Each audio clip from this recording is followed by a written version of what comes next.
And that's like the $64 question. I mean, that's the question you got to answer before you can do anything really important in your life, right? And so I tell the students, I say, hey, look, you're willing to admit that the ultimate reason why you make every single choice in your life is because of happiness. And now let me ask you, does anyone have a definition of happiness? Who can tell me what is happiness?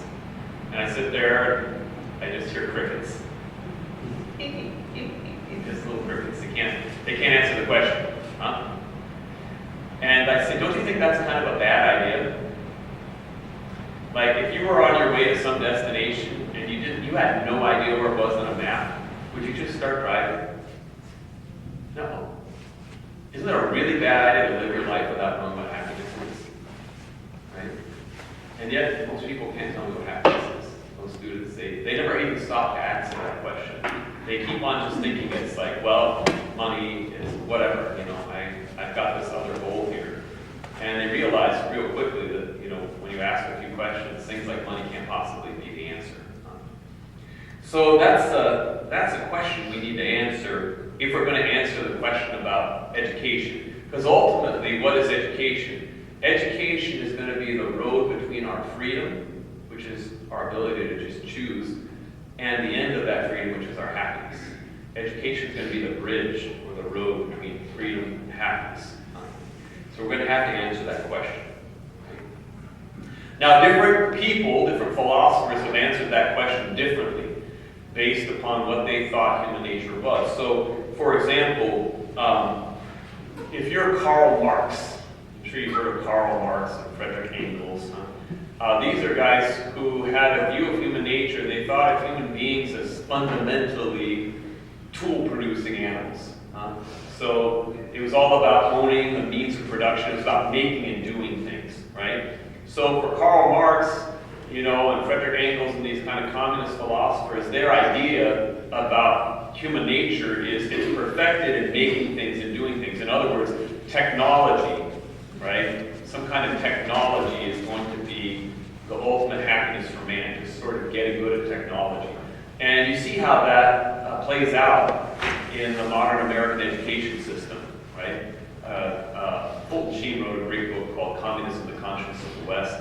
And one of the things he pointed out is that our culture is filled with communist principles. We were sitting there fighting against the communists under the Reagan era, but all along, we have all these communist ideas that are part of our educational system. So if you think that man's nature is to be a tool producer and human beings are fulfilled in making things, then an education technology is going to be your happiness, right? But try it and you'll find out it's not happiness. It's not happiness. Well, what are some other options? Well, maybe power. Maybe we find happiness in power. And someone like Friedrich Nietzsche would say something like that. The idea for Friedrich Nietzsche is that the will is man's highest power, his highest faculty. So man is perfected when he gets what he wants, right? So it's all about the will to power. It doesn't matter what you will, it's just that you get what you want, right? So one of his famous disciples was a guy named Adolf Hitler, right? And it was all about just power. So in education and politics, in political power, and being able to impose your will upon others, that's where happiness lies if you're, a Nietzschean or something, and you think human happiness is found in power. Again, happiness is found in power. That's not where you find human happiness and human perfection. Well, maybe then it's found in pleasure, a hedonist viewpoint, right? A lot of people will go around and they say, well, the reason why I want to make a lot of money is so I can retire early, so I can spend the rest of my life going on nice vacations, traveling the world and going on nice vacations. This is kind of hedonistic view, right? The idea that human happiness is found in the pleasures of the body, sense pleasures and things like that. And so, again, you try that out and you find out that that doesn't constitute human happiness either, right? All those things somehow fail at identifying correctly what is human nature, what perfects human nature. So, what do we do? Let me try and give you a little bit of an induction here. I'm going to try and lead you to an understanding of human nature and what perfects human nature. If I were to ask you, what's the good or the purpose of a thing, right? You could answer that question pretty readily for most things. I ask you, what's the good of an eye? What's the purpose of an eye? You would say to see, right? And if I ask you, what's the good or purpose of a knife? You say to cut. And what's the purpose and good of a pen? It's to write. I can, you go down the list and you can answer those questions. But as soon as I ask you, what's the good and purpose of a man, a human being? That's where you're kind of stuck. You don't know. Well, that's what I'm looking for. I'm looking for the ultimate good or the ultimate purpose of a man when I'm looking for happiness. And yet that one's a little bit harder to answer. So let me go back. Let me ask you a different series of questions. What's a proper activity of an eye? If that's the activity that it alone can do or that it can do best, it's the proper activity of an eye. To see. Notice that's the same thing as its good or purpose. What's the proper activity of a knife? To cut. Same thing as its good or purpose. What's the proper activity of a pen? To write. Same thing as its good or purpose. What's the proper activity of a teacher? To teach. Same thing as the good or purpose of a teacher. I can go down the list. Every single thing where I identify its proper activity is the same as its purpose or its good. So let me ask the question again. What is it that man alone can do or that man does best? What's the proper activity of a human being, a human person? Right? And then you're like, I can answer that question. What human beings are able to do uniquely is they're able to know and they're able to love. Right? Knowledge and love. Okay? That's what makes us different than any other animal. Have you ever thought about this? Human beings are the only animals that know their grandparents. Is that interesting? Other animals can know by instinct who their parents are, but no one knows their grandparents except for human beings, because we're capable of actually understanding what it means to be a parent. And therefore, my parent's parent, I understand that relationship. So human beings have this unique capacity to know. They're able to know universal truths, right? That's a really profound thing that animals can't do. And they're able to love. Right? They're able to love beyond just emotional love. They're able to choose to love even when they don't feel, like loving someone. They're able to choose to love someone. So these are the unique capacities that a human being has. So if that's true, that man's proper activity is the same as his good or his purpose, then knowing and loving is going to be man's proper activity. Acting in a reasonable way, acting with reason.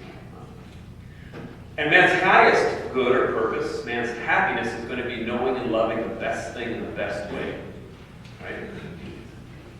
And we know what that best thing is. Right? The greatest philosophers in human history, they were able to identify that God exists. Right? That there's a source of all being. Right? And that source is God. And he's the best thing in the universe. So what we find through that process of reasoning is that knowing and loving God is human happiness. That's our highest goal, our highest end. And it's only when we do that that we find fulfillment, peace, joy, right? We're supposed to have. So there you go. Contemplation of God. That's true even about secular education. Right? That was education to the Greeks before Christianity even came around. Right? The idea that man is ordered to a life of contemplation and the truth about God. One of the things that those early Greek philosophers were able to identify was that man can't reach that end or that purpose immediately. You can't just as a 5-year-old just start thinking about God and contemplating God and coming to know his existence. There's a ladder you have to climb to even be able to do that well, right? Aristotle said, all men by nature desire to know. He didn't say all men by nature desire to come to know, right? There's a difference. Study is hard, right? One time, the famed philosopher Samuel Johnson, someone asked him, is Ireland worth seeing? And he said, worth seeing? Yes. Worth going to see? No. Right? It wasn't worth the trouble to go to see, right?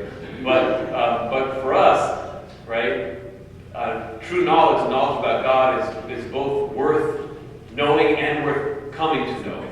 But it's a long process, right? It's a long process, and that's what I said before. education is a bridge that gets me from that state of original imperfection as a human person, where I love ice cream more than other things, all the way to that state of full human perfection, where I know and love the best things in the best way. And therefore, the ancient Greeks, they put together a whole scheme of education, a ladder, so to speak, to get you from the beginnings of human imperfection to that final state of human happiness, in which you find the contemplation of God. And those were called the liberal arts. The liberal arts are named from the Latin word liber, which means free. These are arts to strengthen your freedom. When you're young, you have weak freedom. You have weak freedom. Let me give you a simple example. If I were to ask you right now, can you play a piano? And most of you who haven't taken lessons, you'd get on there and you'd maybe do chopsticks or you'd just do a couple little things. But you're not free to play Beethoven or Mozart. You're just not free. And someone who's studied piano, who's carefully gone through the scales, who's learned how to read music, and practice, that person is free to play the piano. And they can play hundreds or thousands of really beautiful pieces and make really beautiful music. Well, the same thing's true about our moral and intellectual life. When we start out, before we have an education, we're just not free to know and love God. We're not free to do that. We're just like someone who's sitting at the piano who can't even put together the basics of a little piece. So in the same way, we need these liberal arts, these stepping stones on the way to human perfection.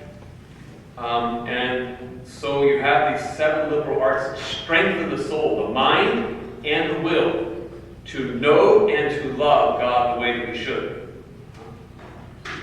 And these liberal arts are grammar, logic, rhetoric, geometry, arithmetic, astronomy, and music. Those are going to be the 7 liberal arts, which are the stepping stones that lead us to that perfection and moral perfection and that intellectual perfection. Okay? So there you go. That's just a whirlwind tour about the nature of education in general and its aim and its goal. Okay? So when all's said and done, there's a unity to education.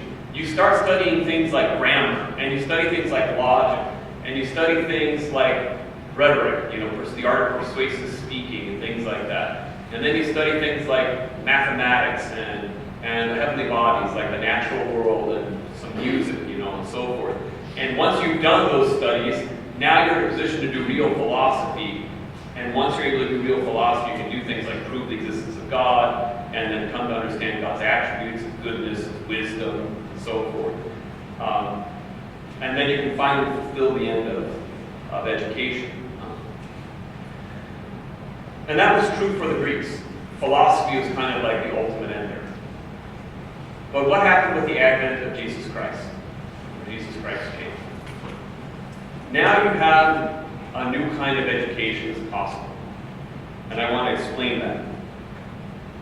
Revelation has made a deeper knowledge and love of God possible.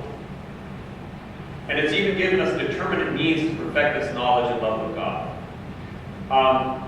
If I were to watch someone from the outside, I might watch a man walk into his house and leave his house each day or something like that. I could know something about that person just by watching from the outside.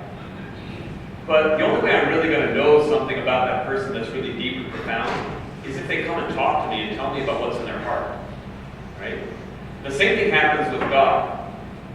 God could have been known in a very imperfect way through creation. We look at the world around us, we see that God is a source of being and motion, and God has some intelligence. If the world is ordered the way it is, we can reason to those attributes about God, but that's a very superficial knowledge of God. But what if God comes and reveals to us his own heart, his intention for creating the world? For example, what if God comes and says, the reason why I created human beings is so that I could draw you into my own eternal happiness. And I'm going to send my son in such a way that he's going to take on a human nature. He's going to become a man just like you, so that through him you can share a properly divine life, and you can share my own happiness. And that's your goal. That's the purpose why you were created. And it's my purpose in creating you. Right? Suddenly, this window is open to the love of God for us and his purpose for us through revelation. And he tells us about his inner life, and he says, you might have just thought that I was just this one God, this one person sitting here indifferent to creation. But in fact, I'm three persons in one God, a Father, a Son, and a Holy Spirit. And there's this life of friendship, the life of a family within my divine nature. And I want you to enter into that through my Son, right? Suddenly the Trinity, the Incarnation, these revealed truths about the inner life of God and his relationship to us now much more profoundly allow us to know and to love God. And so now there's a much deeper form of education that can take place. And moreover, we have concrete steps and means, not just the liberal arts, but also things like the sacraments, the Ten Commandments, the teaching church. We have these very concrete means that God has given us. He says, if you eat my flesh and drink my blood, then you will have life within you, and I will raise you up on the last day.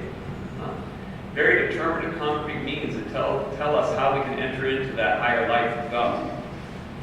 So, Catholic education, like secular education, aims at wisdom, namely the highest knowledge and love of God. But unlike classical education, that wisdom is not ultimately found in philosophy, but rather in theology based upon divine revelation.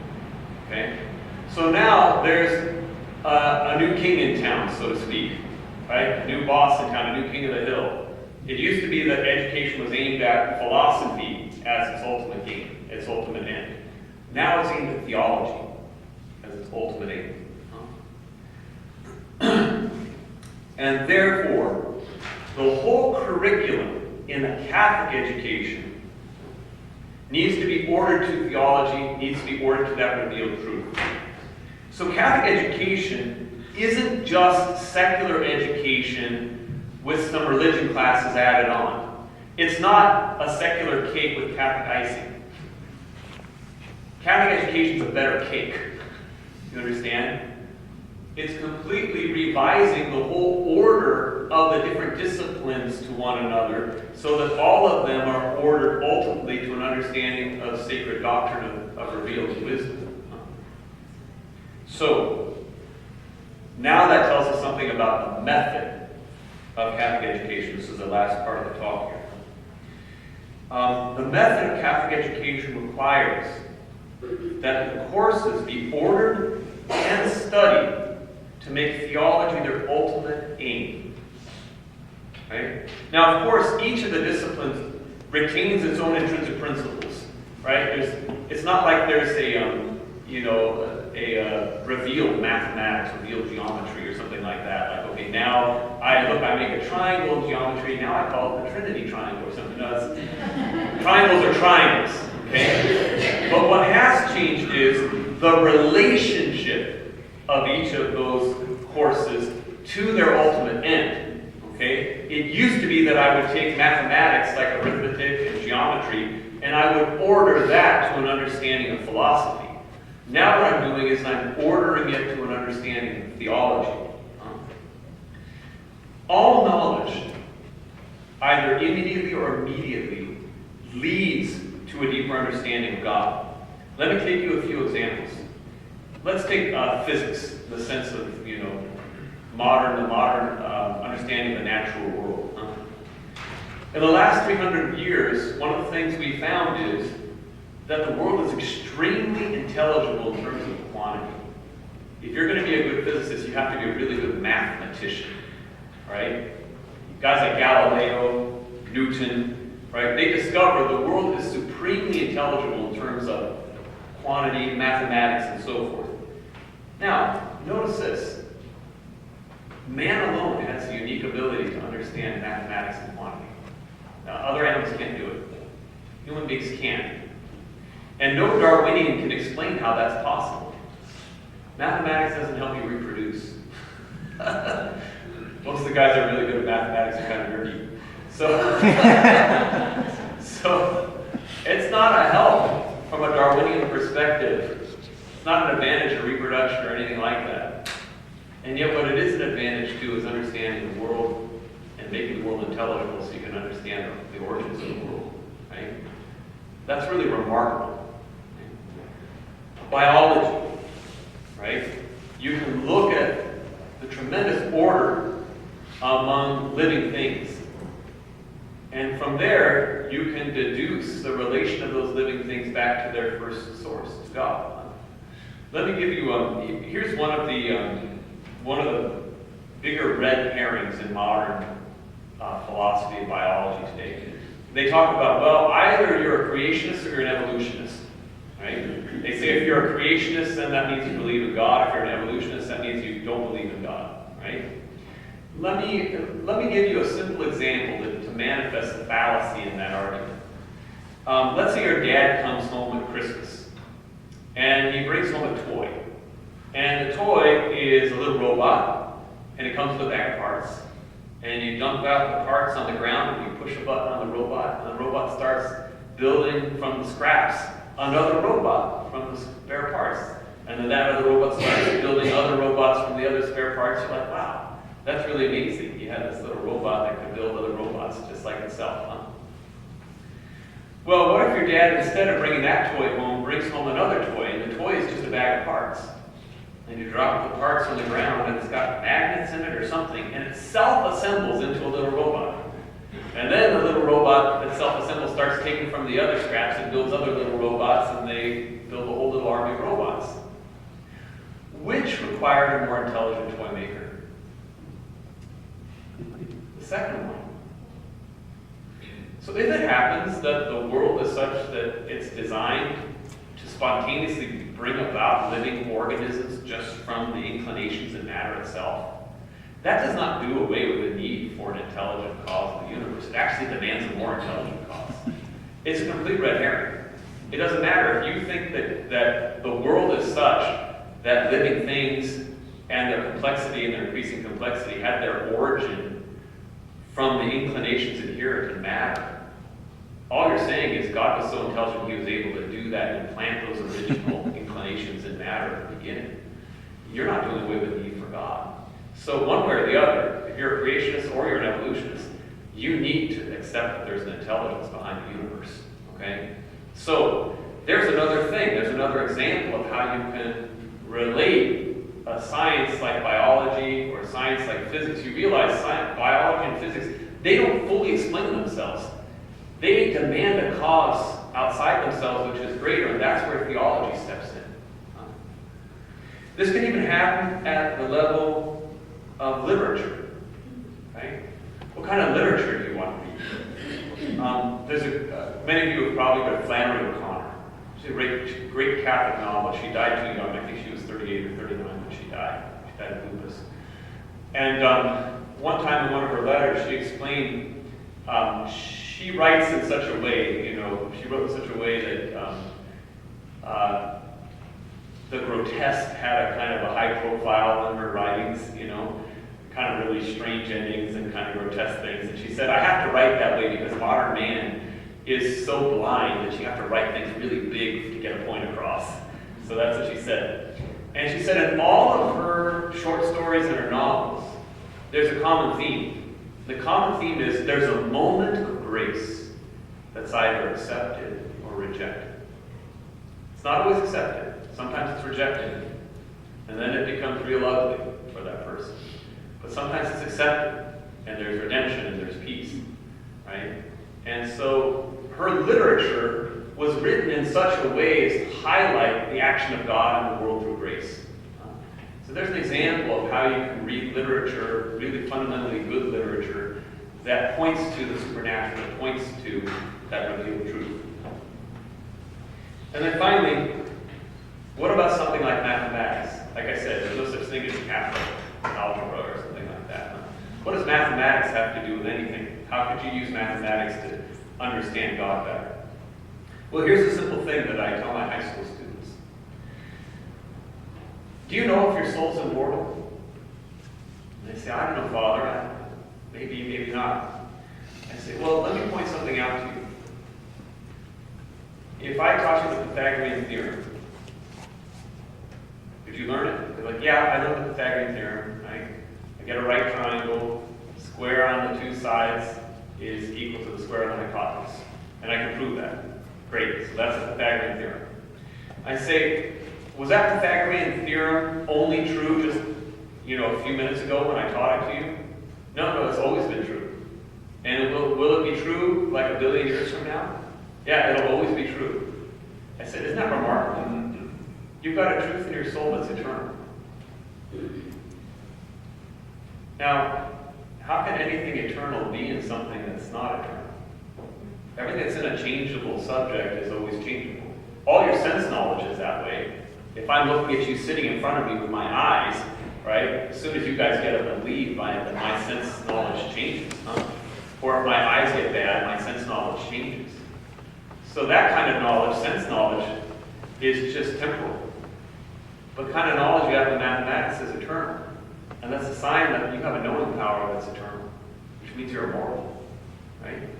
Just a simple thing like the eternal truths of mathematics can be used to manifest the dignity of the human soul, right? And manifest to a young person the truth about their destiny.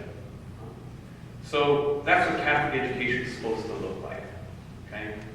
I have just a couple more quick things to say. I've already gone a little bit over. But I just want to say a few things about the different levels of education. One of the biggest mistakes you can make is you can try and do the advanced education, for example, in theology and philosophy. Try and do that too early on. You try and teach philosophy and theology to like third graders or something. Don't do that. Right? You start off with the very basic things. You start off with the little stepping stones, the little tiny rivulets. You teach them how to copy things out. You teach them grammar, right? You just teach them how to form correct sentences and things like that. You teach them, little declensions and things like that. And then once they've been able to read, and you teach them how to read certain things, like you teach them in reading the difference between like a metaphor and something that's not a metaphor, or you teach them about hyperbole, or you teach them about figures of speech. All the kinds of things that will help them later on when they read the Bible, for example. You just start off with just good, sound reading and writing and the basics of mathematics and things like that, reading, writing, arithmetic, as they say. Then you move on. They get to a more analytic stage. Usually that happens in their early high school years. You can actually get them to start reasoning about things, practicing how to define things, practicing how to make good arguments as opposed to bad ones. Usually I find that they can't do this really well until they're juniors in high school. Okay? And you start teaching them real logic, basically. And then finally, you can start teaching them, once they have those analytic skills, you can start teaching them to analyze reality in such a way that they're able to come to know with certitude, conclusions not only about mathematical things, but about natural things, and ultimately, through philosophy to theology. All the while, when they're young, you teach them age-appropriate catechesis, right? Just so they know the conclusions, the main conclusions of the faith, until they get old enough to actually demonstrate them for themselves, to prove them from the scriptures themselves, and so forth. Okay? So that's just a little caveat, a little warning about when we do that education, make sure that it's age-appropriate. There's a really nice book written by Laura Berquist. She's the founder of Mother Divine Grace School, and it's called Designing Your Own Classical Homeschool Curriculum. And it can be applied not only in homeschool, but even in other Catholic schools and so forth. She has a lot of practical wisdom about the